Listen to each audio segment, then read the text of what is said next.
যা তা অবস্থা। এটা হচ্ছে মোবাইলের টর্চের লাইটে বোঝা যাচ্ছে কিছু নেই, কোনোদিন এরকম হয়নি, লাইফে প্রথম। নমস্কার, সুপ্রভাত, সকলকে স্বাগত জানিয়ে লিভিং উইথ অ্যাডভেঞ্চার্সে আজকে ব্লগটা শুরু করছি আবার হসপিটাল থেকে। আজ আমার হসপিটালে তৃতীয় দিন, আমাকে ওনারা ছেড়ে দিয়েছেন। এই যে আমার ছানাটা বসে আছে, ছোট্ট পাখির মতো লাগছে না দূর থেকে।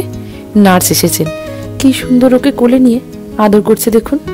এখানকার নার্সরা না খুব ধৈর্য জানেন, আমিও দেখে অবাক হয়ে যাই। এই যে ছানাটাকে ঘুম পাড়িয়ে চলে গেছে। ও আপনাদেরকে তো বলা হয়নি, আমার ছানাটার নাম রেখেছি মিমু, মানে তার দিদির ডাক নাম মিঠি, তার সাথে মিমু। ডাক নামটা কেমন হয়েছে আপনারা অবশ্যই কমেন্ট বক্সে জানাবেন। আজ আমাদের ডিসচার্জ, আর এখানেই হচ্ছে যে ব্রেকফাস্ট। আমার মনে হয় না লাঞ্চ দেবে, না লাঞ্চ দেবে? হ্যাঁ, লাঞ্চ অব্দি থাকলে দেবে না কি জানি। দিয়েছে এখানে বাটার আছে, এগুলো অ্যাপেল জুস দুটো, কফি বা চা, এটা চাই হবে, আর এটা দিয়েছে স্ক্র্যাম্বল এগ আর একটা ব্লুবেরি মাফিন কেক, তার সাথে এটা ওটস। আর আমাদের ছানাটা ঘুমিয়ে আছে, একটু পরে খাওয়াবো। একটু টুকটাক করে গোছানো হচ্ছে, বাড়িতে যাবে, স্ট্রলারটা লাগানো হয়নি তো লাগাবে, আর ব্যাগে জিনিসপত্রগুলো দিয়ে আসবে। আজকে সাইক্লোন আছে কি হ্যারিকেন, হ্যারিকেনের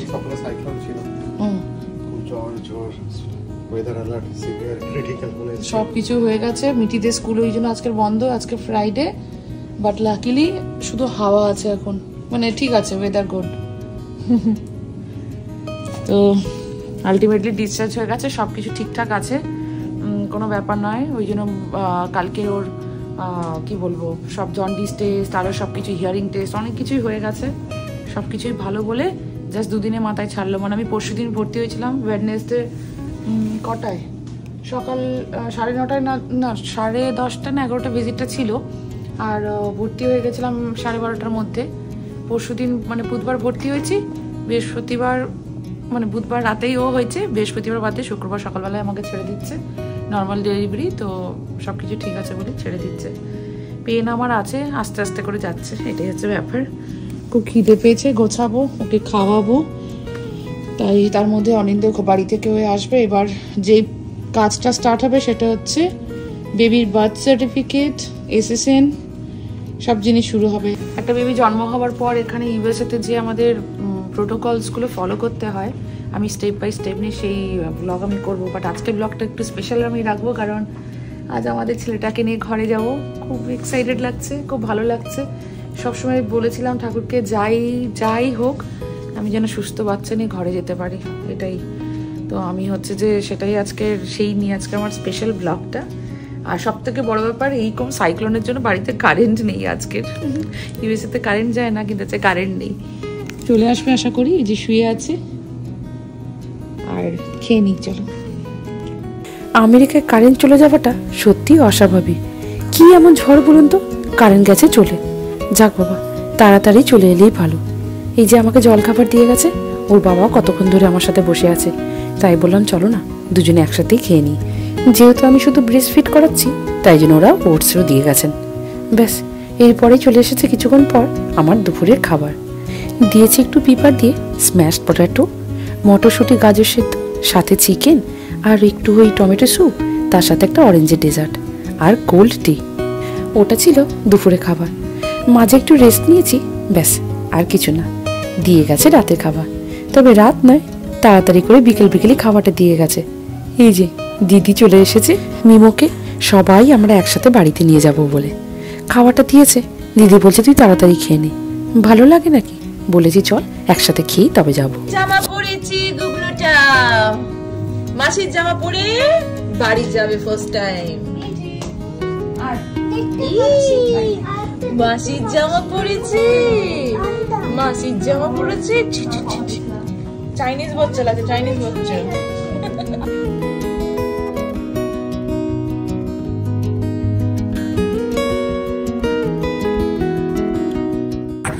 আমরা ready and ready to go to home.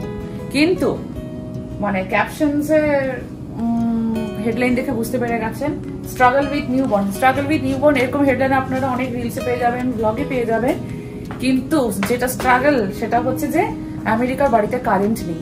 একদম ঠিকই কথা শুনেছেন। আর সেটা একদিন নয়, দুদিন নয়, 3 দিন পর, মানে আজকে শুক্রবার, রবিবার আসার প্ল্যান আছে। নিউবর্ন বেবি নিয়ে কেউ কোনোদিন কারেন্ট ছাড়া বাড়িতে ঢুকেছেন আমার মনে হয় না। খুবই স্ট্রাগল এখানে। এই জন্য বলছি দেশের থেকে আমাদের বিদেশের একটা পার্থক্য, যেখানে দরজা জানলা একদম এয়ারটাইট থাকে, খোলা যায় না, রাত্রিবেলা খুলে ঘুমানো সম্ভব নয়, কোনো ছাদ থাকে না, সাফোকেশন হয়ে যায়, কোনো হাওয়া না ঢুকলে বাড়িতে সাফোকেশন হয়ে যায়। আমি জানি না কি হবে, কালকে আদৌ কারেন্ট আসবে কিনা, ভেতরে গিয়ে দেখাবো। এই যে এরা সবাই যে এসছে, এরা হচ্ছে পাগল হয়ে গেছে সারাদিন, কারণ সারাদিন কারেন্ট নেই। তো আমিও জানি না বাচ্চাটাকে নিয়ে কিভাবে করবো। আমার মনে হয় নিউবর্ন বেবিরা অ্যাকচুয়ালি একটু গরম পছন্দ করে, তো ও বলেছে আমার গরমটাই দরকার, ওই জন্য কারেন্টটা চলে গেছে, মানে ওর গরমটা তো সহ্য হয়ে যাবে। কোনটা? ওই যে আরে তোমার কি ঝড়টা হেলেন স্টর্ম বলছে, ওটা স্টর্ম থেকে কনভার্ট হয়ে কি হ্যারিকেন হয়ে গেছে। হ্যারিকেনে ওটা তোমার এমন এফেক্ট হয়েছে, সিভিয়ার হয়েছে, ওটা গাছপালা ভেঙে পড়ে গেছে। কারেন্টের এটা না, কারেন্টের জায়গাটা অ্যাকচুয়ালি আমার ব্যাপারটা হচ্ছে যে বড় জানালা হলে কি হবে আমি অতটা বুঝতে পারিনি। আমি দেখেছি ঝড় বৃষ্টি হয়েছে। সবথেকে জিনিস বাড়ি যাওয়ার দুটো স্ট্রেট রাস্তা বন্ধ, ভেতর দিয়ে যেতে হবে বলছো? যেতে হবে, অন্য রাস্তা আছে, অল্টারনেট রাস্তা, কারণ ফ্ল্যাট হয়েছে তো রাস্তার প্রতি জল যাচ্ছে, একটা নিচে রিভারের স্ট্রিম আছে, ওইখান দিয়ে পুরো জল বেয়ে যাচ্ছে, তো রাস্তা ব্লক, পুলিশ ব্লক করে দিয়েছে। তার মানে তুমি বলছো সবাইকে এখন নদীর জল টল এইসব দেখাবে? চলো। আমরা আসার সময় দেখছিলাম কি একজন যাতায়াত করার জন্য ক্রস করছিল, তার গাড়ি মাঝখানে আটকে গেছে। হায় ভগবান, আমার তো এইসব শুনে চক্ষু চড়ক গাছ, মাথা আমার বনবন করে ঘুরছে। বলি কি, কারেন্ট আজ নয় কাল নয় একেবারে পরশু আসবে। ভেবেতেছিলাম কয়েক ঘন্টার জন্য গেছে, না কারেন্ট আজকে কিছুতেই আসবে না। কি বড় সাবমিটার না কি সব ভেঙে টেঙে গেছে ঝড়ের জন্য, ব্যাস কেল্লা ফতে। ভাবুন এই ছোট ছানাকে আমি কি করে নিয়ে যাই রাতের অন্ধকারে। ঘরের মধ্যে এই লাইটটা কোনোদিন যাওয়ার আমাদের অভ্যেস নেই, তাই ইমার্জেন্সি লাইট বলুন হারিকেন বলুন কিছুই আমার বাড়িতে নেই। জানি না বাপু, এই সদ্য 2 দিনের বাচ্চাকে কি করে যে রাতের অন্ধকারে ঘরে ঢুকবো আমি জানি না। মাথা আমার কিছুই কাজ করছে না। তবে হ্যাঁ, এই দিদিটার সাথে থাকার জন্য মনে একটা আলাদা জোর আছে। সত্যি বাবা, ভগবানই জানে, ভালোই ভালোই সবকিছু চলে এলেই ভালো। যাকে এই পাশে তো আমাকে ডিসচার্জ করে দিয়েছে, হসপিটাল আমাকে ছাড়তেই হবে। যদি বা ওনারা খুব কোঅপারেট করলেন, জানে ঝড় বৃষ্টি হয়েছে, বাড়িতে কারেন্ট নেই, তাই ওনারা কিন্তু একবারও জোর করেননি। ব্যাস বেরোবো করে সেই দুপুর থেকে টেনে টেনে একটু সন্ধ্যের দিকেই বেরোলাম। এই যে দিদি জিনিসপত্রগুলো হাতে নিয়ে নিয়েছে, তাই যেতে বলছি। কোথায় যে আমি ছিলাম, কোন রুমে যে কিভাবে ছিলাম জানি না। এই এখন নিজের পায়ে হেঁটে যেতে যেতে বুঝতে পারছি আমার রুমটা কোথায় ছিল। এখনো অবধি তো সবকিছু ভালোই হচ্ছে। এই যে কার সিটে ছেলেকে বসিয়ে দিয়েছে। তবে এখানকার হসপিটালে কিন্তু একটাই নিয়ম, বাচ্চা আপনার যতই সুস্থভাবে জন্মগ্রহণ করুক না কেন, এই কার সিট ছাড়া বাচ্চা কিন্তু আপনাকে কিছুতেই বাড়িতে নিয়ে যেতে দেবেন না। কার সিট ভালো করে প্রপারভাবে ঠিকঠাক আছে কিনা, বেবিকে ঠিক করে বসাচ্ছেন কিনা, সেই সব কিছু কিন্তু নার্স দেখবে। তারপর পুরো গাড়ি অবধি দেখবে যে তাকে ঠিক করে নিয়ে যাচ্ছে কিনা। ভারী অদ্ভুত নিয়ম না? অদ্ভুত শুনতে লাগলো, একটা কথা কিন্তু সত্যি জানেন, বিদেশে কিন্তু বাচ্চা নিয়ে এরা খুব সিরিয়াস। কোনো রকম ত্রুটি মার্জনা, কোনো রকম অসুবিধা কিন্তু শুনতেই চাইবে না। বাচ্চার যদি কোনো কিছু প্রবলেম হয়, মা বাবাকে ছেড়ে কিন্তু এনারা কথা বলবেন না। হ্যাঁ, আপনার বাচ্চা যতই আপনার হয়ে থাকুক না কেন, বাচ্চার ভুল ত্রুটি কিছু থাকলে বা বাচ্চার প্রতি কোনো অবহেলা দেখলে বাবা মাকে কিন্তু ছেড়ে তারা কথা বলে না। মিমোর জন্মের আগের থেকেই আমরা কার্ডশিটটা রেডি করে রেখেছিলাম, তবে নতুন করে আর কার্ডশিট কিনিনি। এইটা আমার মিঠির 5 বছর আগের সেই কার্ডশিটটা এইবারে কাজে লেগে গেল। ফেলিনি, ভেবেইছিলাম মিঠির ভাই বা বোন যেই হোক না কেন ঠিক কাজে লেগে যাবে, আজ সেটাই লেগে গেল। 2 দিন নয় 5 বছর আগে মিঠিকে নিয়ে এরকম ভাবে ঠিক গিয়েছিলাম, তখন আমাদের সাদা গাড়িটা ছিল। আজকে অন্যরকম ফিলিংস। মিঠির সবসময় বলতাম আমি আমার পেছনে একা বসতে ভালো লাগে না, আর এই কথাটা বলবে না। আর হাঁটতেও পাচ্ছি, এটাই আমার সবসময় বড় জিনিস। মানে খুব স্পিডি রিকভার যেটাকে বলে, আমি হসপিটালেই হয়েছি 2 দিনে। ডাক্তাররা খুব ভালো, ডাক্তার নার্স এক্সপিরিয়েন্স খুব ভালো এইবারে। চলো thank you so much. Bye-bye. New phase in our life. Mithi খালি বলতো, কেউ পাশে নেই আর বলতে হবে না। সব কিছু করে নাও। পেছনে বসেছে বেবি বয়, গাড়ি, হ্যাঁ গাড়ি বয়, মুখ দেখা যাবে না এখানকার নিয়ম অনুযায়ী। হ্যাঁ এটাকে পেছনে রাখতে হয় না অ্যাকচুয়ালি। ওটা কি বলে রে, রিয়ার ভিউ না কি এটা বলে না? Rear view, rear view. Mithi খালি বলতো কেউ নেই আর বলতে পারবে না। মিঠি জায়গা ভর্তি। আর একটা বেবি ধরার জায়গা আছে, মামি জায়গা আছে। মিঠি একদিন এইটাতে, এই কারসিটটাতে বসে গেছে। সেই মিঠি নাকি এখন বড় দিদি। ও মিঠি, বুঝতে পারছিস? তুই একদিন এখানে বসেছিলি রে। টুকু ব্লেচু ব্লেচু। ওই যে বাবা রে, হ্যাঁ কিউট তো বেবি, খুব হ্যাঁ বাড়ি যাবো। হ্যাঁ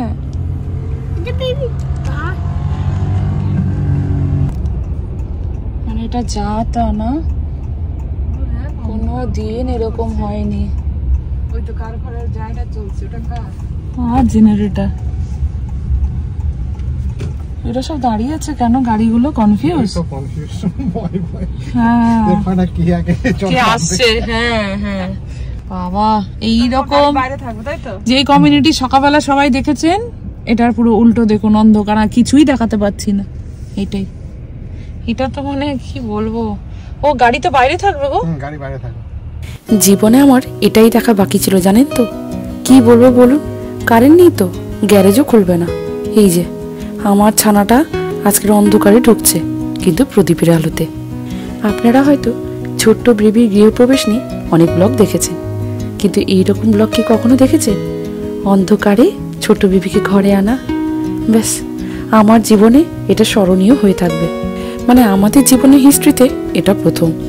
একে তো আমেরিকা কারেন্ট কখনো যায় না, তার উপরে এই রাতের অন্ধকারে নিউবর্ন বেবিকে নিয়ে থাকা, চারটিখানি কথা নাকি। দাঁড়ান, পরের ব্লগে কিরকম ভাবে আছি সেটা আপনাদেরকে অবশ্যই জানাবো। তবে আজকের রাতটুকু সার্ভাইভ করার জন্য বাইরে থেকে খাবার আনা হয়েছে। এই যে পান্ডা এক্সপ্রেস থেকে খাবার, একটু টেস্ট করেছি। ব্রেস্টফিড করাচ্ছি তো, বাইরে খাবার খুব একটা আমার খাওয়া ঠিক হবে না, তাই আর খেলাম না। না যদি বা গ্যাসে রান্না করা যাবে, কিন্তু এই অন্ধকারে রান্না করা অসম্ভব ব্যাপার। হ্যাঁ এইটা ভালো হয়েছে গো। চল কিছুক্ষণ তো থাকতে পারবো। হ্যালোইনের মতো লাগছে। এই এটা ঠিক লাগছে।